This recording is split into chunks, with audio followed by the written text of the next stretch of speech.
एक video viral हुआ, फिर एक और वीडियो वायरल हुआ, फिर एक और। किसी ने मुसलमानों के बारे में भड़काऊ बयान दिया है, किसी ने खुले मन से एक समुदाय के खिलाफ जहर उगला है, किसी ने धार्मिक पहचान को निशाना बनाया है। सोशल मीडिया पर बहस छिड़ ही जाती है, टीवी चैनलों पर भी कभी कभार डिबेट होते हैं, एफआईआर दर्ज होती है, विरोध प्रदर्शन होते हैं और फिर क्या होता है, कुछ दिनों के बाद सब सामान्य हो जाता है। लेकिन क्या वास्तव में सब सामान्य हो गया है, हो जाता है? जब भी कोई हेट स्पीच सुर्खियों में आता है, हमारा ध्यान बस उस बयान पर टिक जाता है। हम ये चर्चा करते हैं कि किसने क्या कहा, कितना आपत्तिजनक कहा और उसके पीछे क्या राजनीति थी।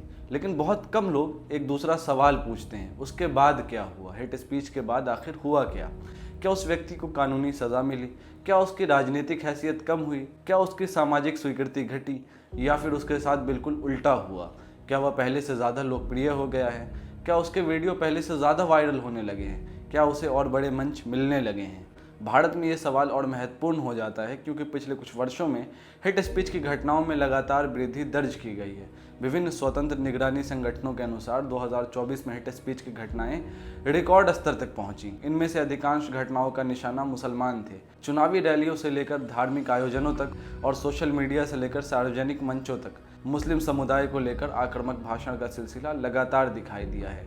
अगर हेट स्पीच को केवल कुछ वायरल वीडियो या अलग अलग घटनाओं के रूप में देखा जाए तो पूरी तस्वीर समझ में नहीं आती। इसलिए सबसे पहले डाटा देखना ज़रूरी है, तथ्य देखना होगा।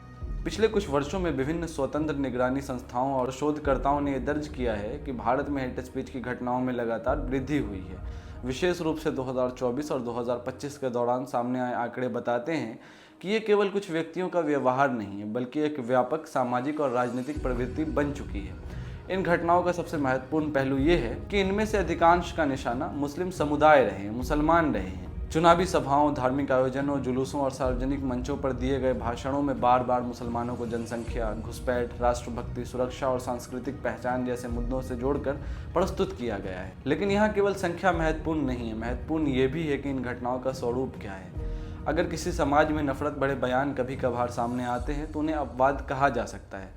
लेकिन जब ऐसी घटनाएं लगातार बढ़ने लगें, जब वे चुनावी राजनीति का हिस्सा बनने लगें, जब उन्हें बड़े मंचों से दोहराया जाने लगे, तब वे सिर्फ अपवाद नहीं रह जाते। बड़ी संख्या में हेट स्पीच की घटनाएं आम नागरिकों द्वारा नहीं, बल्कि प्रभावशाली राजनीतिक और धार्मिक व्यक्तियों द्वारा दी गई हैं। जब कोई साधारण व्यक्ति नफरत भरी बात कहता है तो उसका प्रभाव सीमित होता है, लेकिन जब वही बात कोई मुख्यमंत्री, सांसद, विधायक, मंत्री, पार्टी पदाधिकारी या लोकप्रिय धार्मिक नेता कहता है तो उसका प्रभाव लाखों लोगों तक पहुंचता है। उसके शब्द केवल शब्द नहीं रहते, बल्कि राजनीतिक संदेश बन जाते हैं। कि धर्म के लिए अगर हिंसा करनी पड़े तो वो हिंसा नहीं है, धर्म की स्थापना के लिए हिंसा नहीं है। यह भी ध्यान देने योग्य है कि ऐसे भाषण अक्सर किसी खाली राजनीतिक वातावरण में नहीं दिए जाते। खासतौर से चुनावी मौसम में अधिक दिखाई देते हैं। वे तब तक अधिक बढ़ते हैं जब समाज में ध्रुवीकरण की राजनीति तेज होती है। इसलिए हेट स्पीच को केवल व्यक्तिगत पूर्वाग्रह के रूप में देखना पर्याप्त नहीं है। कई मामलों में ये राजनीतिक और रणनीति का हिस्सा भी बन जाती है। और यही कारण है कि हेट स्पीच की चर्चा करते समय केवल वक्ता को नहीं, बल्कि उस पूरे राजनीतिक वातावरण को समझना जरूरी है जिसमें ऐसे भाषण पैदा होते हैं। भारत में हेट स्पीच को लेकर कानूनों की कमी नहीं है। धार्मिक आधार पर वैमनस्य फैलाने, समुदायों के बीच दुश्मनी पैदा करने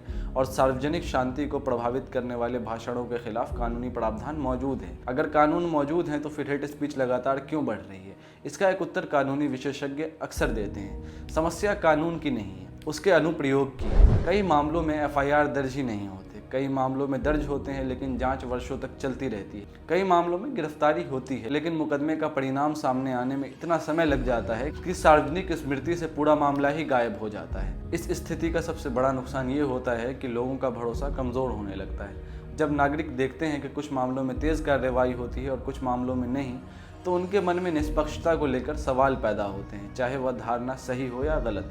क्योंकि कानून केवल न्याय देने का माध्यम नहीं है, कानून नागरिकों को यह भरोसा भी देता है कि सभी लोग उसके सामने बराबर हैं। यही वजह है कि हेट स्पीच की बहस अंततः केवल भाषण की बहस नहीं रह जाती, ये कानून के शासन और संस्थाओं की विश्वसनीयता की बहस बन जाती है। अगर हेट स्पीच को केवल कानून और अपराध के चश्मे से देखा जाए तो कहानी अधूरी रह जाती है, क्योंकि किसी भी राजनीतिक या सामाजिक व्यवहार को समझने के लिए यह देखना ज़रूरी होता है कि उससे लाभ किसे मिल रहा है। आखिर ऐसी क्या वजह है कि विवादों के बावजूद हेट स्पीच सार्वजनिक जीवन से गायब नहीं होते? क्यों हर चुनाव में, हर बड़े राजनीतिक ध्रुवीकरण के दौर में और हर सांप्रदायिक तनाव के समय ऐसे बयान फिर सामने आ जाते हैं। इसका एक उत्तर राजनीति और मीडिया की संरचना में छिपा हुआ है। आज के डिजिटल दौर में ध्यान यानी अटेंशन सबसे बड़ी राजनीतिक पूंजी बन चुका है। जो व्यक्ति सबसे अधिक विवाद पैदा करता है वही सबसे अधिक दिखाई देता है, जो सबसे अधिक दिखाई देता है वही सबसे अधिक चर्चा में रहता है, और जो सबसे अधिक चर्चा में रहता है वही राजनीतिक रूप से प्रासंगिक बना रहता है। इस पूरी प्रक्रिया में विवाद स्वयं एक संसाधन बन जाता है। यही कारण है कि कई बार कोई भड़काऊ बयान देने वाला व्यक्ति आलोचना के बावजूद सार्वजनिक जीवन से गायब नहीं होता। उल्टा उसकी पहचान और मजबूत हो जाती है। उसके वीडियो लाखों बार देखे जाते हैं, टीवी चैनल उसे बार बार बुलाते हैं, सोशल मीडिया पर उसके समर्थक सक्रिय हो जाते हैं और अपने समर्थक वर्ग के बीच सच बोलने वाले नेता की छवि बनाने में सफल हो जाता है।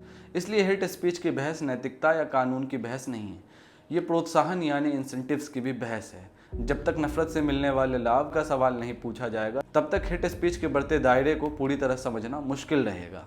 अगर आज किसी भड़काऊ भाषण का प्रभाव पहले से कहीं अधिक दिखाई देता है तो उसकी एक बड़ी वजह मीडिया और सोशल मीडिया का बदलता हुआ ढांचा है। पहले किसी नेता या धार्मिक व्यक्ति का बयान सीमित लोगों तक पहुंचता था, आज वही बयान कुछ मिनटों में लाखों लोगों तक पहुंच सकता है। सोशल मीडिया प्लेटफॉर्म्स इस प्रक्रिया में निर्णायक भूमिका निभाते हैं। उनके एल्गोरिदम उस सामग्री को आगे बढ़ाते हैं जिस पर लोग सबसे अधिक प्रतिक्रिया देते हैं, और दुर्भाग्य से गुस्सा, डर और नफरत जैसी भावनाएं अक्सर सबसे अधिक प्रतिक्रिया पैदा करती हैं। इसका परिणाम ये होता है कि भड़काऊ सामग्री को सामान्य सामग्री की तुलना में कहीं अधिक दृश्यता मिलती है। यही कारण है कि कई शोधकर्ता हेट स्पीच को केवल राजनीतिक समस्या नहीं बल्कि डिजिटल अर्थव्यवस्था की समस्या भी मानते हैं, क्योंकि इस व्यवस्था में विवाद से ट्रैफिक आता है, ट्रैफिक से एंगेजमेंट आता है और एंगेजमेंट से आर्थिक तथा राजनीतिक लाभ पैदा होता है। मेन स्ट्रीम मीडिया की भूमिका पर भी इसी संदर्भ में सवाल उठते हैं। जब कोई विवादित बयान सामने आता है तो क्या मीडिया उसकी आलोचना करता हुआ दिखाई देता है, या उसे लगातार प्रसारित करके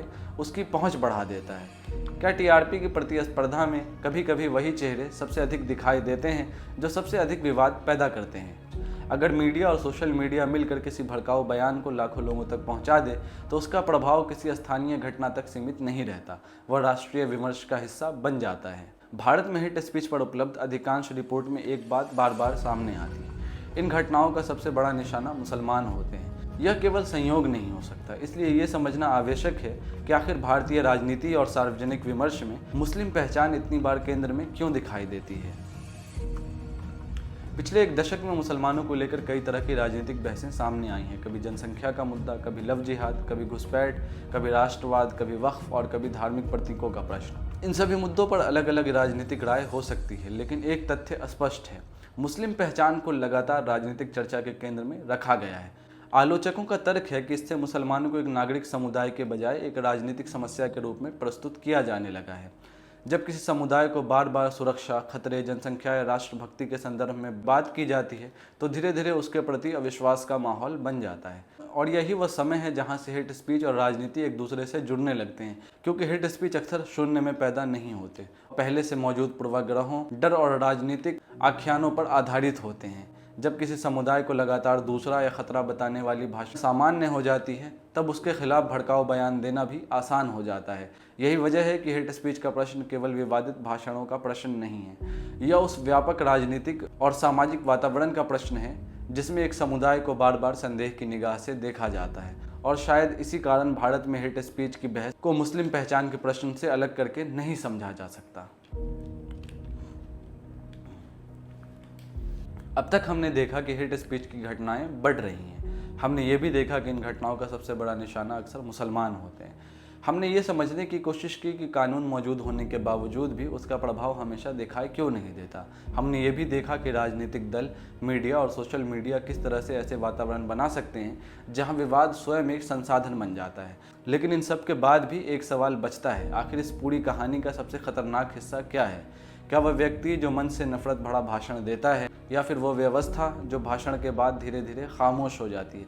कल्पना कीजिए कि किसी समुदाय के खिलाफ नफरत फैलाने वाली भाषा सामान्य हो जाए, मीडिया उसे सामान्य मानने लगे, राजनीति और चुनावी रणनीति के रूप में इस्तेमाल करने लगे, सोशल मीडिया उसे वायरल करने लगे और कानून उस पर प्रभावी प्रतिक्रिया देने में असफल दिखाई दे, तब क्या होगा?